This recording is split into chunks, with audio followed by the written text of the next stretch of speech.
Example 3.3 example 3.3 obtain equations of motion for constant acceleration using method of calculus के integration method से हमें Newton's laws of motion की तीनों equations को obtain करना है। फर्स्ट इक्वेशन,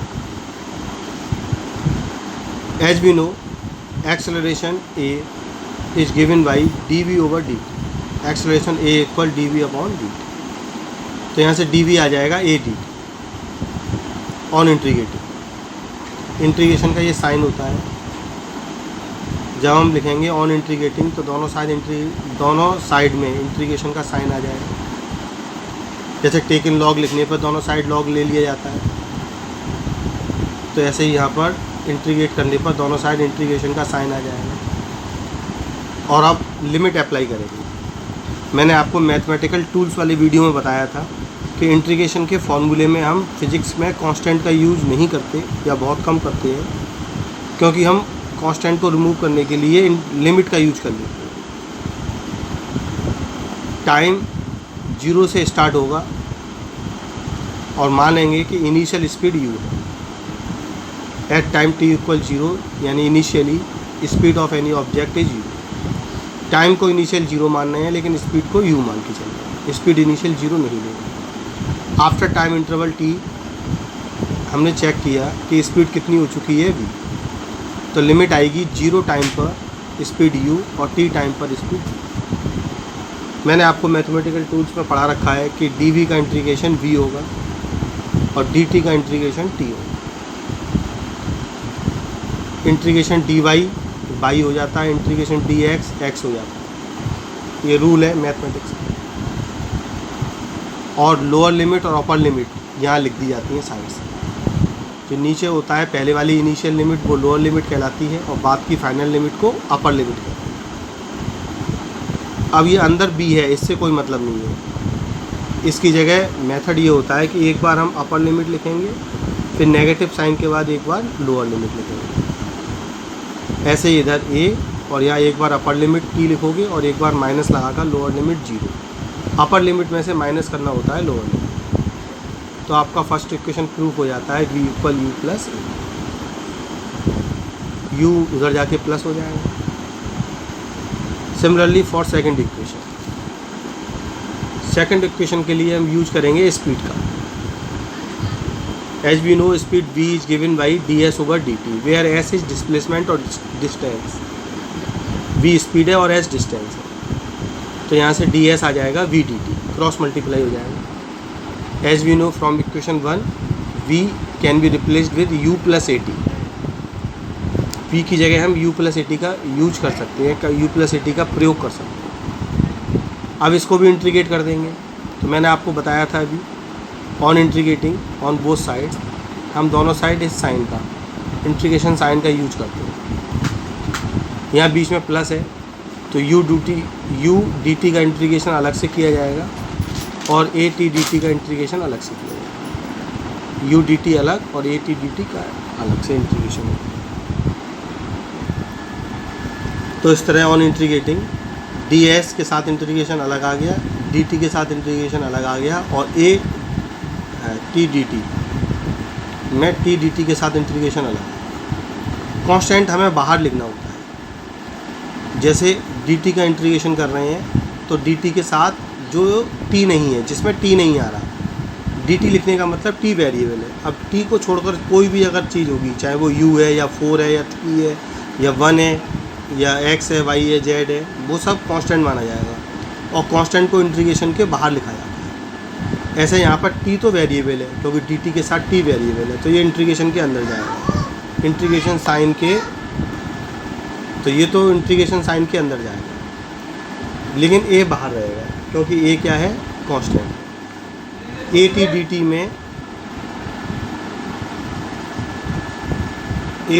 में t तो वेरिएबल है तो t इंटीग्रेशन साइन के अंदर रहेगा, लेकिन a कांस्टेंट है तो ये बाहर लिखा जाएगा। अब limit,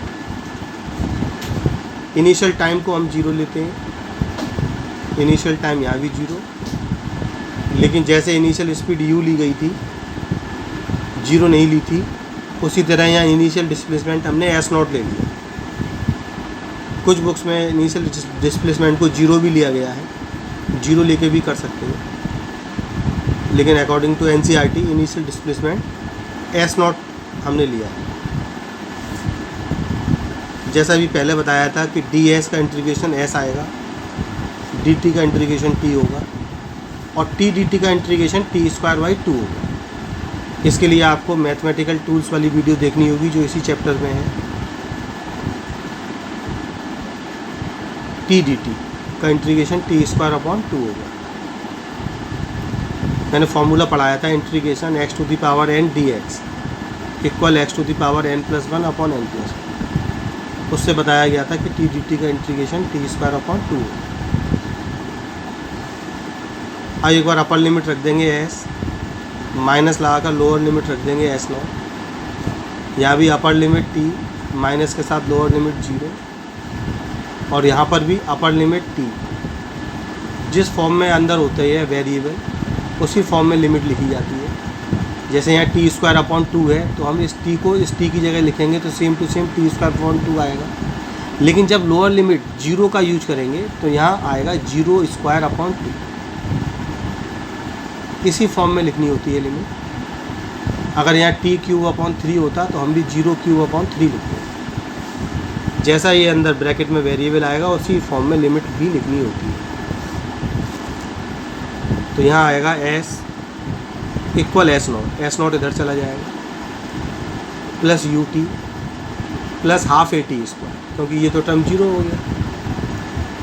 if s nought equal 0, मान लेते हैं कि इनिशियल डिस्प्लेसमेंट ऑब्जेक्ट का 0 है, तो एस नॉट 0 रख देने पर फॉर्मूला रह जाता है S equal U T plus half A T square, जैसा आपने पहले 9th क्लास में पढ़ भी रखा। अगर इनिशियल डिस्प्लेसमेंट 0 नहीं है तो S equal S not plus U T plus half A T square का यूज करेंगे, जैसा एनसीईआरटी के नेक्स्ट एग्जाम्पल में किया गया है। इसके नेक्स्ट वीडियो में हम उसको भी डिस्कस करेंगे। थर्ड इक्वेशन के लिए फिर से एक्सेलरेशन को लिखना होगा, a equal d v over d T.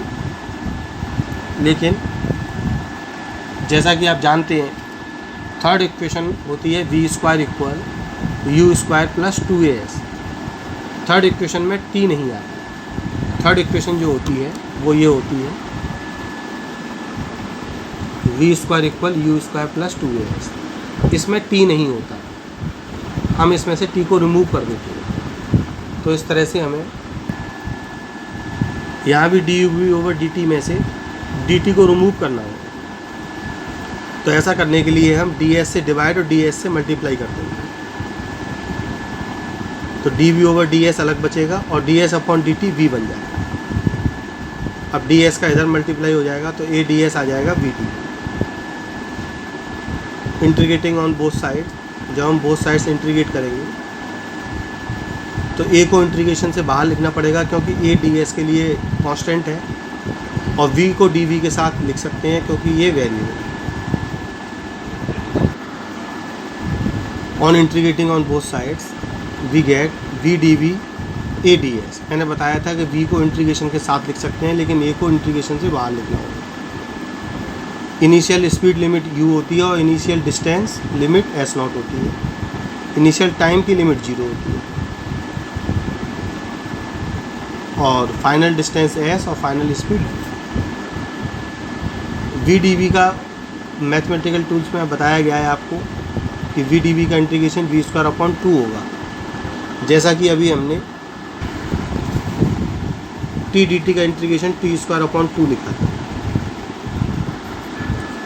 उसी तरह वी डी वी का इंटीग्रेशन वी स्क्वायर अपॉन 2 लिखना है आपको, और डी एस का इंटीग्रेशन है lower limit upper limit, lower limit upper limit. अब मैंने बताया था कि जिस फॉर्म में अंदर वेरिएबल होता है उसी फॉर्म में लिमिट होती है। तो v को जब यहाँ रखेंगे तो वी स्क्वायर अपॉन 2, और माइनस के बाद जब लोअर लिमिट अप्लाई करेंगे तो यू स्क्वायर अपॉन 2 लिखा जाएगा। Upper limit minus lower limit, LCM ले लिया, v square minus u square upon 2 equal a s minus s nought. तो यहाँ से फॉर्मूला आ जाएगा v square equal u square plus 2as minus s nought. If s nought equal 0, initial displacement 0 है। तो formula simple ये बचता है v square equal u square plus 2as, ये फॉर्मूला आ जाता है। तो इस तरह कैलकुलस मेथड से तीनों इक्वेशंस का प्रूव हो गया। एक और इम्पॉर्टेंट मेथड है ग्राफिकल मेथड। ग्राफिकल मेथड को हम नेक्स्ट वीडियो में डिस्कस करने जा रहे हैं।